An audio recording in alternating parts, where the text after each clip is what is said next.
How critical is the environment?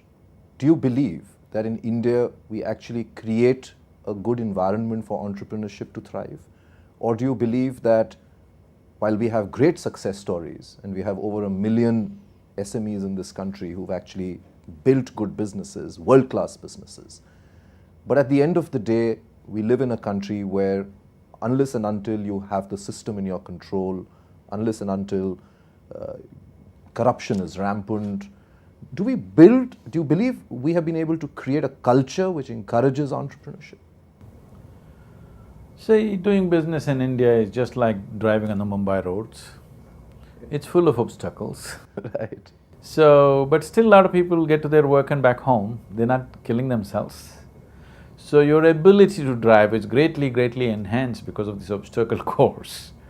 So this is one reason I'm looking at this insight being very important is, these businesses have tremendous resilience.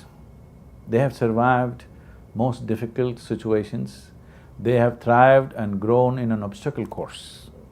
If you create a highway for them, they will drive effortlessly. In fact, you mentioned interest rates, but most of them have done business without any power, with bad Yes. roads, with no infrastructure, no ports, Yes. against all odds. Against all odds. And some of the odds are so ridiculous and impossible odds, okay?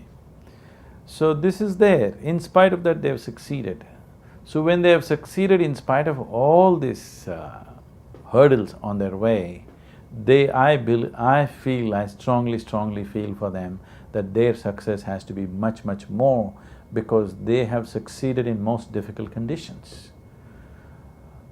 This is not we do not have an atmosphere where success is cherished. Everybody is trying to succeed, but if somebody succeeds, it is being still seen as some kind of a profit, and success are still bad words, unfortunately. If you do not value success, any society, if it does not value success, it's over, because the very growth of the society, the very vibrance of the society is finished. Unfortunately, in so many ways we are doing that to ourselves. In public life, in media, in society, in so many different ways, success is resented. Success is looked down upon as something they somehow got there kind of thing. Or it's almost like anybody who's built wealth is a crook. General perception seems to be. No, I think that's because we have left a large segment of our society so poor. So we are looking at it with a humane thing. When people are starving, can you be driving a Rolls Royce kind of logic. So we believe that we should take everybody ahead at once. Never it happens. That is socialism or communism. We've tried that and failed.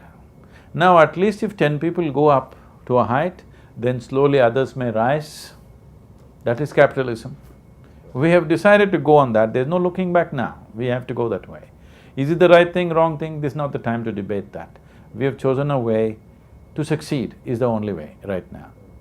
In human life, success is the sweetest thing that a person can experience. When I say success, it's not necessarily becoming a billionaire or, winning a gold medal or something like this. Just about anything. If you hit a golf ball, you want to hit it good, isn't it? Right.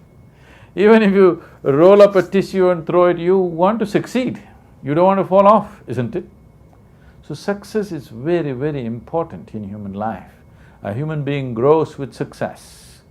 Human beings' capabilities and exploration becomes bigger and bigger with success. That is the only aspect of capitalism which has made capitalistic societies vibrant.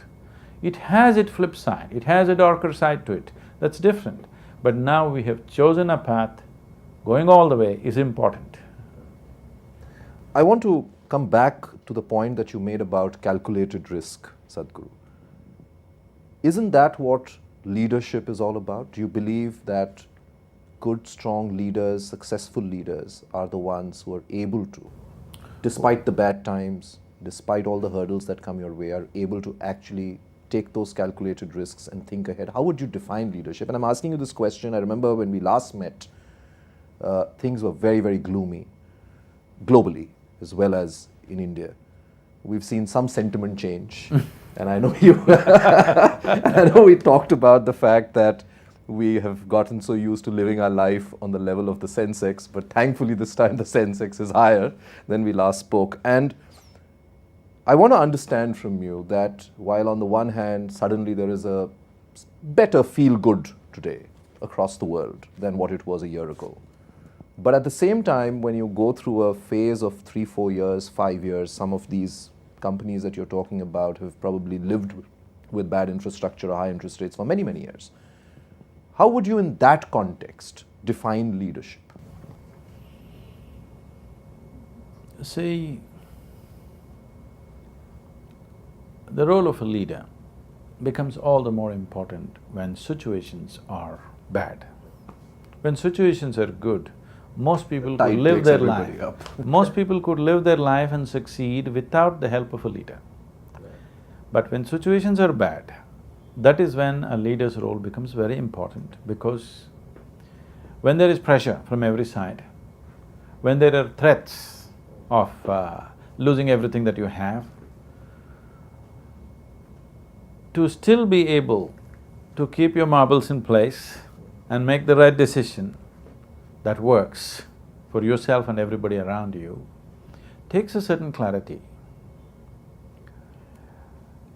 Normally, a lot of people are thinking leadership means driving people to their goals. No, you don't have to drive anybody. If you display a certain level of clarity about any aspect of life, people will naturally follow you. Can you define clarity? You're able to see things as they are